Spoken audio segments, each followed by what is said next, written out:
De bliver umulige at overse, de 2 kæmpe dukker, vartegnet for Ærøs ny maskefestival. Forud er gået 2 uger med at skabe de 2 giganter.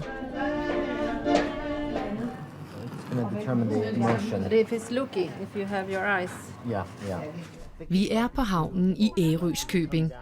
Workshop-deltagere arbejder med at finde det helt rigtige udtryk til en kæmpe havkonge.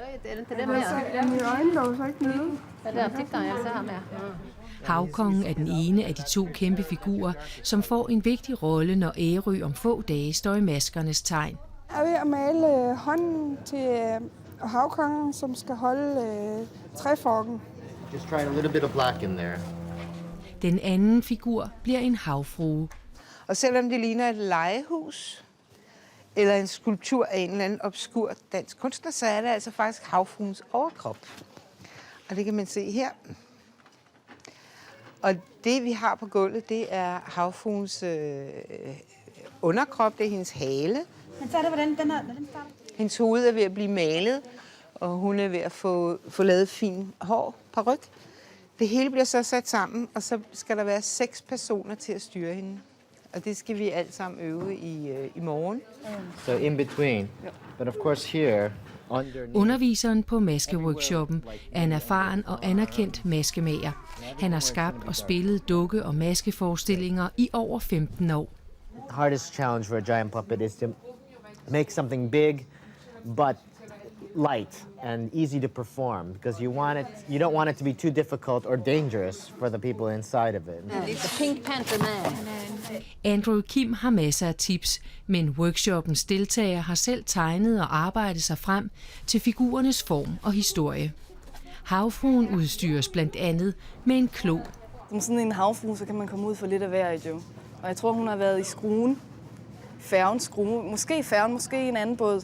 Well, I think the most interesting challenge for this project is that because we're right by the sea and we'll perhaps be performing tomorrow right by the sea where it's always windy. These puppets are going to be about 3.5 meters up in the air, and that with a bit of weight and with the wind is going to be a challenge.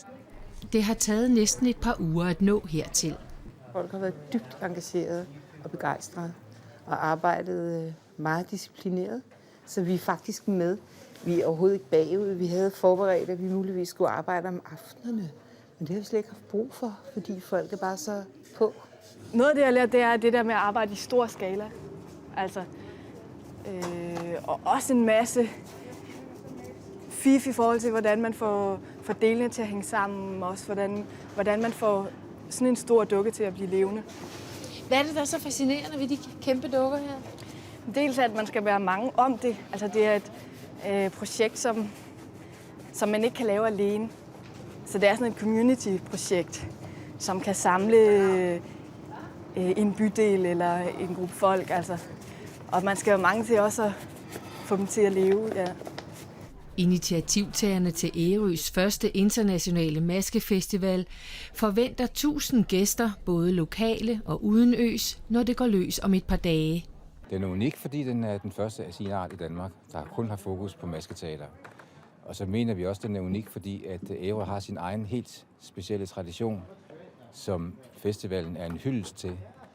Og vi kan også mærke rundt omkring, at interessen for Ærøs egen tradition er vokset siden festivalen kom på banen. Den lokale opbakning til maskefestivalen er langsomt, men sikkert vokset. I starten, vi skulle lige finde ud af, hvad var det egentlig for et projekt det her, men eftersom vi har set, hvordan det er kørt op, og hvordan det egentlig er sat sammen, hvor spændende det er, så har vi så valgt at gå ind og så støtte projektet også. Virksomheder har doneret materiale til workshoppen, færgeselskabet vil fragte teatergrupperne gratis, og private giver dem husly. Jamen det er vigtigt, at vi på Ærø kan vise, at vi også kan lave sådan nogle gode kulturarrangementer, fordi at det er til gavn både for os, der bor på Ærø, og også udadtil. Okay, lower a little bit. Let's go. Havkongen mangler stadig den sidste afgørende finpudsning af ansigt og dragt, men han skal lige testes, selvom det denne dag blæser kraftigt.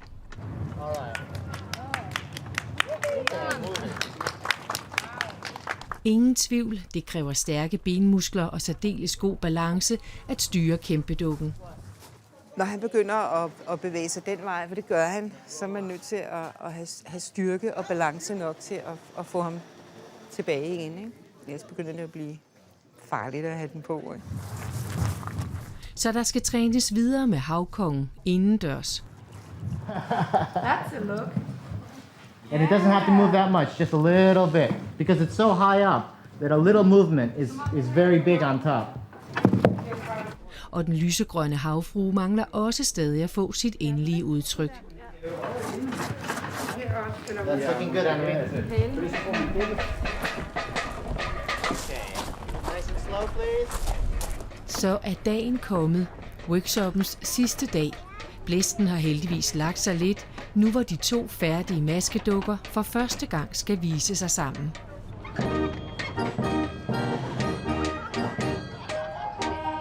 På Maskefestivalen skal havfruen og kongen tage imod rejsende ved øens 3 færgelejer.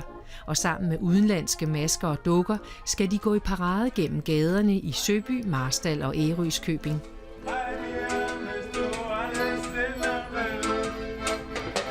All over the world, there's traditions of masks and puppets, and I think it's a way of people to put on a disguise, but also to perhaps evoke a spiritual world, or sometimes a natural world, to become an animal, to become a god, or what have you.